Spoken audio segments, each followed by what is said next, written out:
kembali lagi bersama saya Betty binti Jamin, pemegang card matrix di 2018 208 5080. Oke, baiklah, pada hari ini saya akan membincangkan isu pemerdagangan orang, yang mana isu ini bukan saja berlaku di negara Malaysia, bahkan seluruh negara. Oke, baiklah, jom kita saksikan.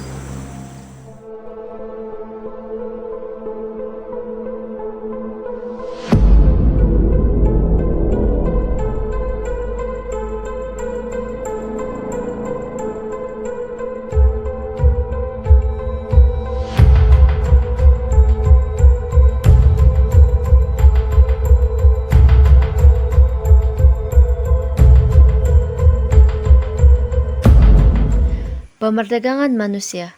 Pemerdagangan manusia adalah pemerdagangan dan perniagaan yang melibatkan pergerakan atau migrasi manusia secara haram. Istilah ini digunakan dalam konteks lebih sempit oleh kumpulan edifikasi untuk merujuk kepada perakutan, pengangkutan, perlindungan atau pengambilan manusia bertujuan untuk pengambahan, pelacuran, dan berpaksa. Punca pemerdagangan manusia, yaitu terdapat kepada 4 punca utama. 1. Kemiskinan dan kesempitan hidup. Mereka yang mempunyai masalah keuangan, hidup, dan keluarga kemungkinan besar untuk cenderung dengan kegiatan pemerdagangan manusia ini adalah lebih tinggi. 2. Terpengaruh dengan tawaran kerja.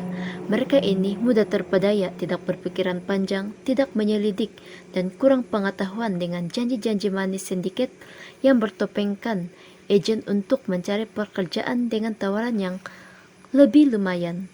3. Ialah taraf pendidikan. Kebanyakan mangsa yang terlibat dalam kegiatan ini mempunyai taraf pendidikan yang rendah, yang menyebabkan mereka ini mudah terpedaya oleh pelbagai sindiket tertentu.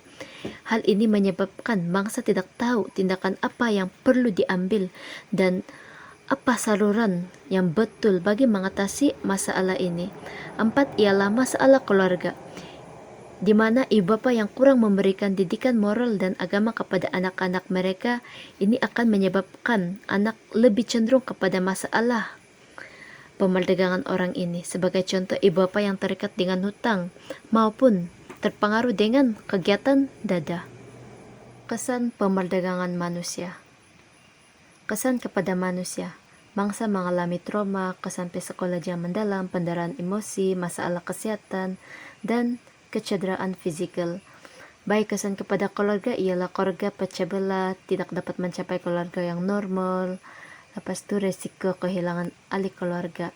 Dan kesan kepada masyarakat ialah melahirkan masyarakat yang mempunyai moral yang rendah, merancatkan pembangunan sosial, menyekat pembangunan, dan menggalakkan kemunduran. Kesan terhadap ekonomi, yaitu peruntukan keuangan yang besar diperlukan untuk pencegahan, kesedaran, dan pendakwaan. Kes rasuah juga meningkat. Hasil negara berkurangan karena berlaku pengiriman uang ke luar negara, dan tempat perlindungan juga perlu disediakan. Kesan terhadap negara ialah kerugian dari segi ekonomi, dan seterusnya mempengaruhi persepsi masyarakat antara bangsa terhadap negara, dan ini akan menyebabkan hubungan dua hala negara terjejas. Langkah mengatasi pemerdagangan orang. 1. Penguatkuasa undang-undang, di mana memperkenalkan Akta Perlindungan Mangsa, Penyeludupan dan Keganasan, dan Akta Anti Pemerdagangan Orang 2007. 2. Memperketat kemasukan pelancong asing serta mengawal pintu masuk sempadan dengan lebih teliti, yaitu terutamanya dari segi kawalan kemasukan pelancong asing, dan memperkenalkan Akta Immigration untuk mengesan kemasukan secara haram.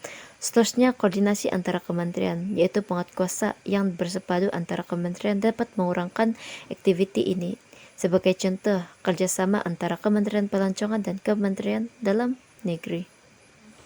Secara kesimpulannya, isu pemerdagangan orang ini dia banyak mendatangkan kesan kepada manusia, negara, dan sebagainya. Oleh itu saya mengambil ujian ini untuk bersama-sama kita membentras masalah pemerdagangan isu ini, dimana kalau bukan kita siapa lagi, kalau bukan sekarang bila lagi. Jadi ini kalilah kita sebagai rakyat Malaysia yang bertanggung jawab harus bersama-sama membentras isu pemerdagangan orang ini.